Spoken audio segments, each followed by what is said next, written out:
صوبائی وزیر specialised health care and medical education Khawaja Salman Rafiq کی زیر صدارت سول سیکریٹریٹ کمیٹی روم میں کابینہ کمیٹی برائے ڈینگی کا اجلاس منعقد ہوا۔ صوبائی وزیر نے تمام متعلقہ سرکاری محکموں اور اداروں کو ہدایت کی ہے کہ ڈینگی کے آئندہ سیزن کے لیے پلاننگ شروع کر دیں۔ ادویات، اسپرے پمپس، فوگرز اور دیگر آلات کی اسٹاک ٹیکنگ کر کے درکار وسائل کے بارے میں کیس تیار کریں تاکہ حکومت بر وقت اقدامات کر سکے۔ وزیر صحت نے پنجاب میں رواں سال ڈینگی پر مؤثر طور پر قابو پانے میں کامیابی کو تمام متعلقہ محکموں کی مربوط کوششوں اور مؤثر اقدامات کا ثمر قرار دیتے ہوئے کہا کہ لرننگ لیسن یہ ہے کہ مشترکہ کوششوں اور محنت سے بڑے چیلنج سے نمٹا جا سکتا ہے۔ اجلاس میں ایم پی اے پیر اشرف رسول کے علاوہ تمام متعلقہ محکموں کے سینئر افسران، D C Lahore Sameer Ahmad Saeed, director general health doctor Akhtar Rashid Malik, professor Wasim Akram, additional director general dengue control doctor Farooq Sultan اور دیگر افسران نے شرکت کی۔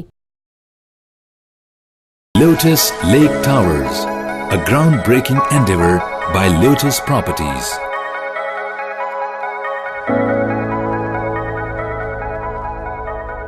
پاکستان بھر میں نمائندگان کا وسیع نیٹ ورک، ہر خبر جاننے کے لیے دیکھتے رہیے TNN TV۔